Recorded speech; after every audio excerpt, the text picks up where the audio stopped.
یہ کہانی ان تمام لڑکیوں کے لیے ایک سبق ہے جو رات بھر لڑکوں سے فون پر بات کرتی ہیں، کالج کے نام پر اپنی عاشقوں سے ملاقات کرتی ہیں اور ماں باپ کو دھوکہ دیتی ہیں۔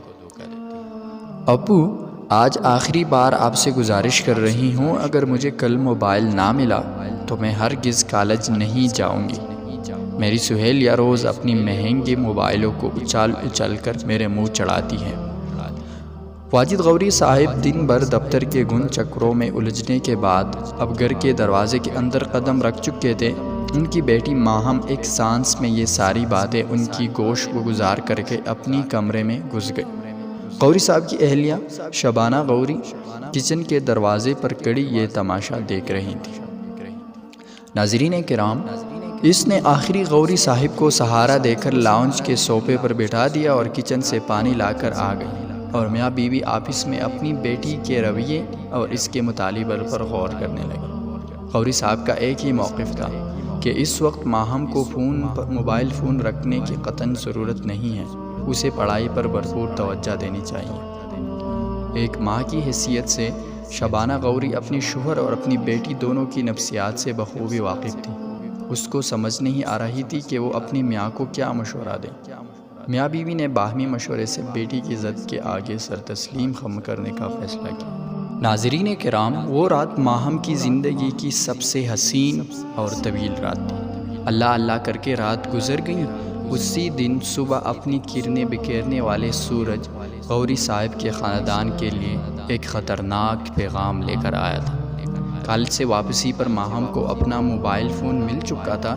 وہ موبائل ہاتھ میں لیے خوشی کے عالم میں قلا بازیاں کھاتے ہوئے اپنی کمرے میں گھس گئی۔ ساری رات وہ موبائل کے ساتھ کھیلتی رہیں اور صبح پھر وہ کالج گئی اور پورا دن اپنا مہنگا موبائل دکھا دکھا کر سہیلیوں کا منہ چڑھاتی رہی۔ دن گزرتے گئے اور بات پرانی ہوتی گئی۔ ایک دن وہ کالج سے واپسی پر کالج سے متصل موبائل کی دکان سے اپنے نمبر پر بیلنس لوڈ کروا رہی تھی۔ اسے معلوم نہ ہو سکا کہ اس کے عقب میں کھڑا ایک شخص اپنی موبائل پر اس کا نمبر نوٹ کر کے وہاں سے جا چکا تھا۔ اس رات وہ معمول سے پہلے کمرے میں جا چکی تھی۔ ماں باپ نے سمجھا کہ شاید امتحان کی تیاری چل رہی ہے، مگر انہیں کیا معلوم تھا کہ زندگی کا ایک ایسا امتحان سر پر آنے والا ہے جس کا نتیجہ ذلت اور رسوائی کے سوا کچھ نہیں ہے۔ اپنی کسی سہیلی کے ساتھ گفتگو میں مگن تھی۔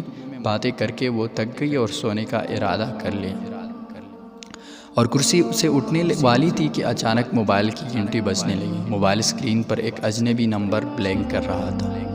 وہ کچھ دیر تک سوچتی رہی کہ یہ کس کا نمبر ہے۔ کافی سوچ و بچار کے بعد اس کی ذہن نے یہ فیصلہ کیا کہ شاید کسی سہیلی کا فون ہے۔ مس کالوں کی تعداد 4 تک پہنچ چکی تھی۔ 5ویں مرتبہ جب موبائل فون بجنے لگا تو اس نے کال ریسیو کر کے موبائل کو کان سے لگا لیا۔ ہیلو، کون؟ میں کاشف۔ کون کاشف؟ کس کو فون کیا ہے آپ نے؟ تھوڑی دیر بعد میں کاشف سے بات کر رہا ہوں۔ کیوں فون کیا ہے اور کس سے بات کرنی ہے؟ وہ دراصل آپ سے بات کرنی تھی۔ بکواس بند کرو۔ آئندہ اس نمبر پر کال کرنے کی کوشش کی تو مجھ سے برا کوئی نہیں ہوگا۔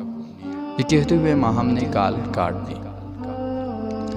اور وہ لیٹ گئی۔ موبائل پھر بجنے لگا۔ پھر وہی نمبر۔ اس نے موبائل کو کان سے لگایا اور گالیوں کی گردان سنانے کے بعد موبائل آف کر دیا۔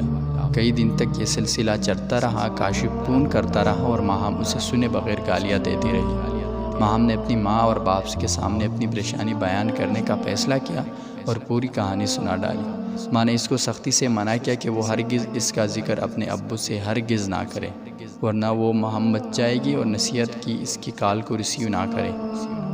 مگر ایک کاشف نامی اجنبی شخص اس کی اعصاب پر سوار ہو چکا تھا۔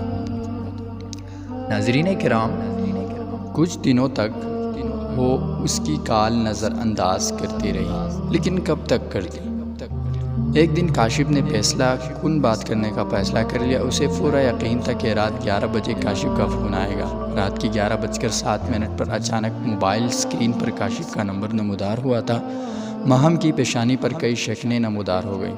غصے کی وجہ سے دل کو دھڑکن تیز ہونے لگی۔ موبائل فون کان سے لگایا اور گرجنے لگی۔ کمینی انسان، آخر تم چاہتے کیا؟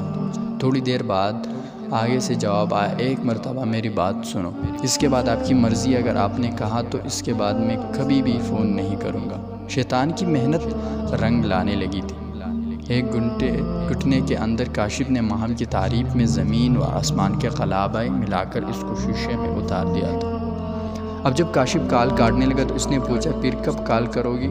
اس کے بعد ملاقاتوں کا ایک نہ ختم ہونے والا سلسلہ شروع ہوا۔ وہ گھر سے کالج کے نام پر نکل جاتی، مگر دن بھر کاشف کے ساتھ کبھی مظاہر قائد تو کبھی کیپٹن کے سیر پر چلی جاتی۔ وقت گزرتا گیا، غوری صاحب دفتر اور سماجی کاموں میں مصروف رہیں۔ شبانہ غوری صاحبہ گھریلوی کام کاج میں مگن رہیں۔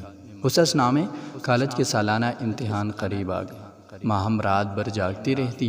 ماں باپ کا خیال تھا کہ وہ رات بھر امتحان کی تیاری میں مصروف رہتی ہے، مگر وہ رات بھر وہ کاشف سے فون پر بات ہی کرتی اور صبح غنودگی کے عالم میں کالج جاتی۔ ایک دن کاشف نے اسے رات کے وقت آئس کریم لے جانے کا کہا۔ گھر کے دروازے پر پڑے کاشف ایک خوبصورت کار میں اس کا انتظار کر رہا تھا۔ تھوڑی دیر بعد کار شہر کی ایک مرکزی سڑک پر پراٹھے بھر رہی تھی۔ ابھی وہ پہنچنے ہی والی تھی کہ ہم کہاں جا رہے ہیں کہ اچانک کار ایک حویلی نما مکان میں داخل ہوئی۔ ماں کو خوف کا ایک شدید جھٹکا لگا، مگر بہت دیر ہو چکی تھی۔ کاشف کے منصوبے کے مطابق اس کے 5 دوست پہلے سے مکان میں موجود تھے۔ یہ کار بھی ان ہی میں کسی کی تھی۔ 2 دن بعد شہر کے مختلف اخباروں میں یہ خبر غوری صاحب کی عزت سر بازار نیلام کرنے کے لیے کافی تھی۔ معروف سماجی کارکن واجد غوری کی اکلوتی بیٹی کو گزشتہ اجتماعی طور پر عصمت دری کی بدجان سے ہاتھ دھو بیٹھے۔ مسخ شدہ لاش سپر ہائی وے کے قریب جھاڑیوں سے برآمد ہوئی۔ مزید اس طرح کی ویڈیوز دیکھنے کے لیے ہماری یوٹیوب کو سبسکرائب کریں اور ہمارے ساتھ جڑے رہیں۔ شکریہ۔